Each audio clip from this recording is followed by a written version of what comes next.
حضرت عبداللہ بن زید رضی اللہ عنہ نے ساری زندگی شادی نہیں کی، جوانی گزر گئی، بڑھاپا آ گیا۔ ایک دن بیٹھے حدیث کی ایک کتاب پڑھ رہے تھے تو اس میں پڑھا کہ حضور صلی اللہ علیہ وسلم نے فرمایا کہ جنت میں کوئی بھی اکیلا داخل نہیں ہوگا بلکہ اپنی بیوی کے ساتھ داخل ہوگا، اور جس نے کسی وجہ سے دنیا میں نکاح نہیں کیا تو اس کا نکاح دنیا ہی کی کسی کنواری لڑکی کے ساتھ کر دیا جائے گا، اور پھر وہ دونوں میاں بیوی بن کر جنت میں داخل ہوں گے۔ جب یہ حدیث پڑھی تو دل میں خیال آیا کہ دنیا میں تو میں نے نکاح نہیں کیا، لیکن جنت میں میرا نکاح کر دیا جائے گا، آخر وہاں میری بیوی کون ہوگی؟ حضرت عبداللہ رضی اللہ عنہ نے اسی رات اللہ سے دعا مانگی کہ اے اللہ، مجھے خواب میں میری جنت کی بیوی دکھا دیجیے۔ پہلی رات میں دعا قبول نہیں ہوئی تو دوسری رات پھر سے دعا مانگی، دوسری رات میں بھی دعا قبول نہیں ہوئی تو تیسری رات دعا مانگی، تیسری رات میں دعا قبول ہو گئی۔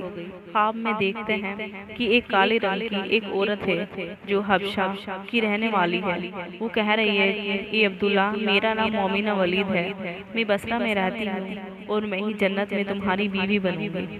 حضرت عبداللہ کی جب آنکھ کھلی تو تہجد کا وقت ہو رہا تھا، اٹھے اور وضو کر کے تہجد کی نماز پڑھی، اور پھر تھوڑی دیر کے بعد فجر کی نماز پڑھ کر اپنا اونٹ لیا اور بصرہ کی طرف چل دیے۔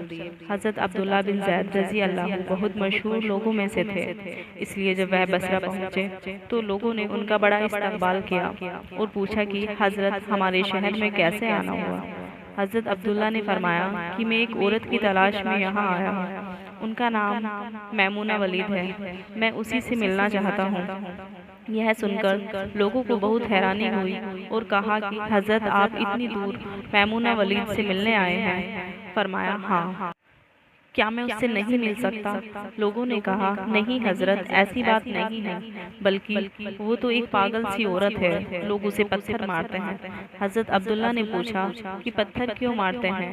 لوگوں نے بتایا کہ وہ عورت عجیب عجیب حرکتیں کرتی ہے، اگر کسی کو پریشان اور روتا دیکھے تو اس کے پاس کھڑے ہو کر ہنسنے لگتی ہے، اور اگر کسی کو ہنستا دیکھے تو اس کے پاس کھڑی ہو کر رونے لگتی ہے۔ وہ کچھ پیسے لے کر محلے والوں کی بکریاں چراتی ہے، آج بھی وہ جنگل کی طرف بکریاں چرانے گئی ہوئی ہے، اور شام کو عصر کی نماز کے بعد واپس آ جائے گی، آپ تب تک آرام کیجیے۔ حضرت عبداللہ نے کہا مجھے ابھی اسی وقت ان سے ملنا ہے، آپ لوگ مجھے جنگل کا راستہ بتا دیجیے۔ لوگوں نے کہا حضرت آپ جنگل کی طرف نہ جائیں، کیونکہ وہ بہت خطرناک جنگل ہے، وہاں شیر چیتے رہتے ہیں۔ لیکن حضرت عبداللہ نے کہا کہ تم لوگ مجھے صرف راستہ بتا دو، مجھے ابھی ہی میمونہ سے ملنا ہے۔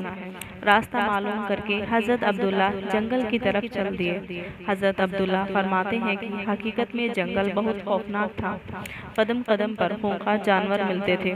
میں تو حیران تھا کہ اس عورت کی بکریوں کو ان جانوروں نے ابھی تک کھایا کیوں نہیں۔ اس جنگل میں اتنے بہت سے خونخوار جانور ہیں کہ اگر وہ سب مل کر ایک ساتھ اس عورت کی بکریوں پر حملہ کر دیں تو وہ بیچاری اکیلی عورت اس گھنے جنگل میں کیا کر پائے گی۔ حضرت عبداللہ فرماتے ہیں کہ میں اس جگہ پہنچا جہاں میمونہ ولید موجود تھی، تو اس جگہ کا منظر دیکھا اور زیادہ حیران رہ گیا، کیونکہ میمونہ کی بکریوں کو کوئی چرا رہا تھا۔ میمونہ خود بکریاں نہیں چرا رہی تھی، بلکہ جنگل میں مسلح بچھا کر نمازیں پڑھ رہی تھی۔ میں یہ منظر دیکھ کر حیران رہ گیا کہ آخر ان بکریوں کو پھر کون چرا رہا ہے، کیونکہ بکریاں کبھی ایک جگہ پر نہیں رکتی، وہ کبھی ادھر بھاگتی ہیں اور کبھی ادھر بھاگتی ہیں۔ حضرت عبداللہ فرماتے ہیں کہ میں نے دیکھا کہ حضرت میمونہ تو نماز پڑھ رہی ہیں اور وہاں موجود کچھ شیر چیتے ان کی بکریوں کو چرا رہے ہیں، ان بکریوں کو ادھر ادھر بھاگنے نہیں دیتے ہیں۔ یہ منظر دیکھ کر تو میں حیران رہ گیا کہ آخر شیر اور چیتے بکریوں میں دوستی کیسے ہو گئی۔ شیر چیتے تو بکریوں کو دیکھتے ہی چیر پھاڑ کر کھا جاتے ہیں، لیکن آج یہاں کا منظر تو بالکل الگ تھا۔ اتنی دیر میں حضرت میمونہ نے نماز سے سلام پھیرا اور پھر میری طرف دیکھتے ہی کہا اے عبداللہ، ہمارا وعدہ تو جنت میں ملنے کا تھا، تم یہاں دنیا میں مجھ سے کیسے ملنے آ گئے؟ حضرت عبداللہ فرماتے ہیں یہ سن کر مجھے اور زیادہ تعجب ہوا کہ میمونہ کے ساتھ میری یہ پہلی ملاقات تھی، تو آخر اسے میرا نام کیسے معلوم ہو گیا؟ میں نے حضرت میمونہ سے پوچھا کہ آخر تمہیں میرا نام کیسے معلوم ہوا؟ تو انہوں نے فرمایا کہ اے عبداللہ، جس رب نے تمہیں رات میں میرے بارے میں بتایا تھا، اسی رب نے مجھے بھی رات میں تمہارے بارے میں بتایا کہ تم جنت میں میرے شوہر بنو گے۔ پھر میں نے حضرت میمونہ سے پوچھا آخر یہ تو بتاؤ کہ ان شیر چیتے اور بکریوں میں دوستی کیسے ہو گئی؟ شیر چیتے تو بکریوں سے بہت بڑے دشمن ہوتے ہیں اور انہیں دیکھتے ہی چیر پھاڑ کر کھا جاتے ہیں۔